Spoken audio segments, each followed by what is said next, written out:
What champion has the greatest chance of becoming a double champ? There's probably a few fighters you guys already have in mind, and that's why today we're going to be ranking every UFC champion by their chance at becoming double champ. And the champion with the least chance, in my opinion, is Alexandre Pantoja. This might be a hot take because a lot of people are pushing for the Alexandre Pantoja super fight, and for good reason, because he's pretty much cleared out his entire division. But I think that fight is next to impossible for Pantoja to win, if I'm being honest. Merab, to me, seems like a bigger, stronger version of Pantoja. I think Pantoja would struggle a lot going up an extra 10 pounds. A lot of people say, guys in that low of a division, they're pretty much all the same weight. It's only 10 pounds. But I actually think the opposite. I think when you're that light, going up 10 pounds means a lot more than somebody like Alex Pereira moving up to heavyweight. And we've kind of seen matchups with Pantoja before. We saw an old sparring clip of Pantoja getting stung to the body by O'Malley. Yes, it's an old clip, and he's improved greatly since then, but that's the type of stuff he's going to be dealing with. Rangier guys, bigger guys who can land more damaging shots. And I think, the kryptonite of Pantoja is somebody who's strong enough to go tit for tat with him. And I think Merab's a whole nother level. I think Merab has better cardio, better grappling, and is stronger. I don't think Pantoja would have anything to offer going up and fighting Merab. But in the number 7 spot, I have Della Maddalena. And listen, after yesterday of recording this video, Khamzat just absolutely dominated Dricus du Plessis and is now the middleweight champion. With that performance Khamzat put on, at worst a 50-45, I don't see anybody at middleweight beating him, let alone a welterweight like JDM. Yes, JDM's probably one of the most special welterweights in the division right now. I have him beating Islam Makhachev, but I don't think JDM has what it takes to beat a guy like Khamzat. I don't even think any middleweight has what it takes to beat a guy like Khamzat, especially knowing the fact that JDM's biggest weakness is pretty much his ground game. He has good takedown defense, but we've seen him get taken down by Gilbert Burns. I think he's made improvements, but you're gonna have to make a lot of improvements going from getting taken down to Gilbert Burns to stopping Khamzat Chimaev's takedowns.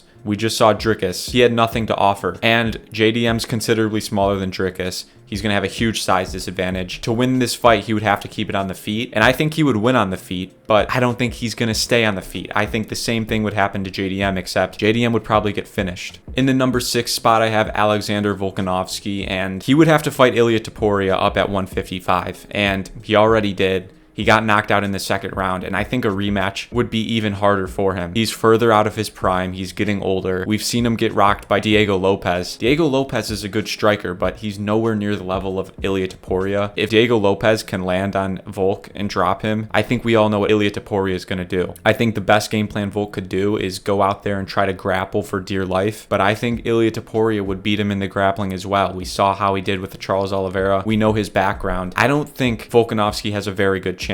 But in the number 5 spot, I have Ankalaev. I think him winning against Tom Aspinall is going to be pretty hard. The Tom Aspinall versus John Jones fight, most people were predicting Tom Aspinall to beat John Jones. And Ankalaev's a great fighter. He had a great win over Alex Pereira, but if we're picking Tom Aspinall to beat Jones, then I think everybody's going to pick Tom Aspinall to beat Ankalaev. It's just a really hard matchup as well. Tom Aspinall is so much bigger than Ankalaev, and he's probably one of the only heavyweights of all time to be as well-rounded as he is. He has great boxing, great jiu-jitsu, great wrestling, and I don't think Ankalaev has a great chance to beat Tom Aspinall anywhere. I think on the ground is the biggest discrepancy. I think Tom Aspinall could take Ankalaev down and choke him out pretty quickly. But on the feet, that's where I think Ankalaev does have more of a chance. Ankalaev has great boxing. He's super quick, and that's what I think is going for Ankalaev mostly. And that's why I have him further up on this list than the other guys. Because what Tom Aspinall has never faced is an explosive, quick striker like Ankalaev, especially with as solid boxing as he has. I think there's a chance that Ankalaev goes out there and could outstrike Tom Aspinall. I think he's quicker. He doesn't have the power to match, but he has the skill and he has the speed and possibly a cardio advantage as well.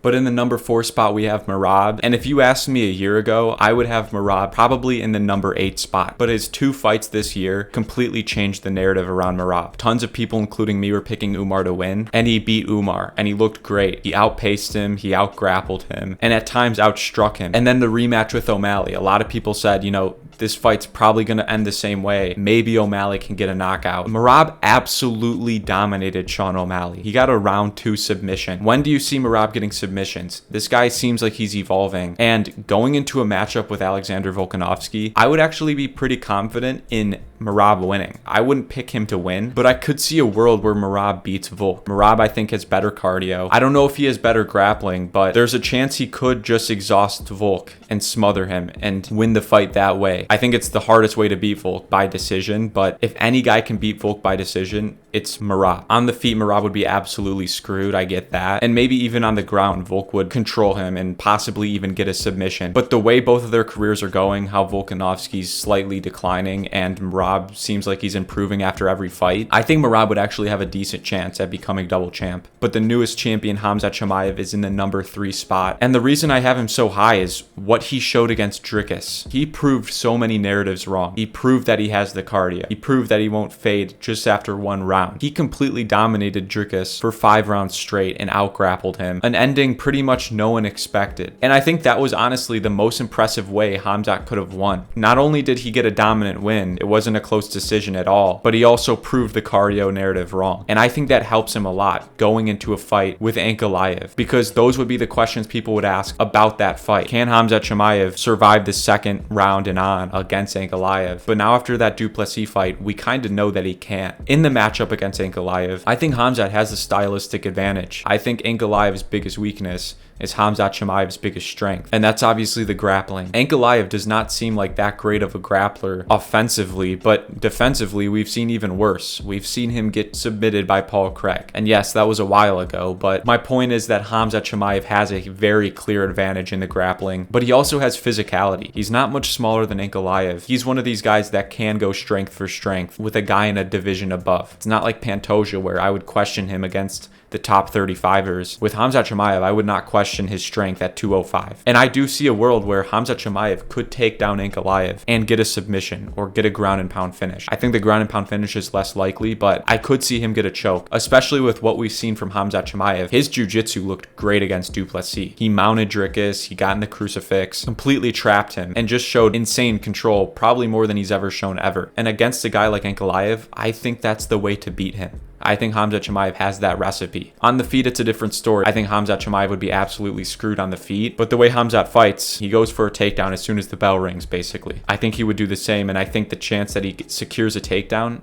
is pretty damn high. But in the number 2 spot, we have Islam Makhachev. And yes, he's technically not a champion, but he hasn't lost and he's going for a double champ fight. So it makes sense to include him. And I think he has the 2nd best chance at becoming double champion. He fights JDM in November. And though I'm not picking him to win, I think it's a toss-up. Makhachev will be similar in size to JDM, more so than any other guy going up to another division. And I think that's a big advantage. Yes, I think JDM still has a good range advantage and a good size advantage, just not as much as these other matchups. And also, Islam Makhachev, I think, is the style to beat JDM. JDM's weakness, like we said, is the grappling, and Islam Makhachev's specialty is the grappling. I think in this fight, Islam Makhachev probably will get a takedown, at least one. But the question is, can he hold JDM down, and can he get a finish? Because if he doesn't get a finish, he's going to have to win this fight by ground control. I do not see him beating JDM on the feet. I don't think it would be close on the feet. And I think the chance that Islam Makhachev pulls off a submission against JDM is really not that high. And that means he would have to win the fight by control. And Islam Makhachev taking JDM down and holding him for majority of the round for at least 3 rounds, I also don't think is very likely either. Islam Makhachev in the past has not really shown that he has great cardio. Against Dustin Poirier, he was fading. Against Volkanovski in the first fight, he was fading. Now, I'm not saying he has bad cardio. I think he has actually pretty good cardio relative to the UFC roster. But among the champions and among even the top level people he's fighting, his cardio doesn't stick out. And fighting a bigger guy, having to grapple him, having to control him on the ground takes a lot of cardio, especially if you're going to win by control. And I don't think Islam Makhachev has that cardio. But you can't deny his grappling skill. He has probably some of the best jiu-jitsu and wrestling and trips and throws in the entire UFC. And his striking will be able to hold up somewhat against JDM, I think. I think he has a clear disadvantage there, but I don't think he's so much worse to the point where it's just going to be a clear domination every time they stand on the feet. And I think that gives him more of a chance to win this fight. But coming in at the number 1 spot is Ilia Topuria. I'm putting him above Islam Makhachev. I think his chance to beat JDM is higher. And the reason I say that is because I think Ilia Topuria has better boxing than JDM. They're both great boxers, and JDM could just use his range and stay at distance and just not engage as much, or even finish Ilia Topuria in the striking. But the striking we've seen from Topuria lately, the power he has, you know, the question was, can Ilia Topuria bring his power to 155, which I thought was a completely illegitimate question. He completely surprised everybody, even the ones saying that he was going to have more power at 155. He starched Charles Oliveira. I think he has incredible power, much more than anybody in even welterweight or lightweight, and I think he could put JDM out. The biggest question about this fight, though, is the size difference, because Ilia Topuria is going to have a huge range disadvantage, and for a guy who's a striker, that's going to be a bit of a problem. But one thing I will say is that Ilia Topuria, the way he does fight up close, the way he gets finishes up close against the fence, in your face, throwing long combinations, I think that actually helps him fight a rangier fighter like JDM. And call me delusional, but I think Ilia Topuria would be able to knock out JDM in the early rounds, and I think he has the best chance at becoming double champion, really triple champion,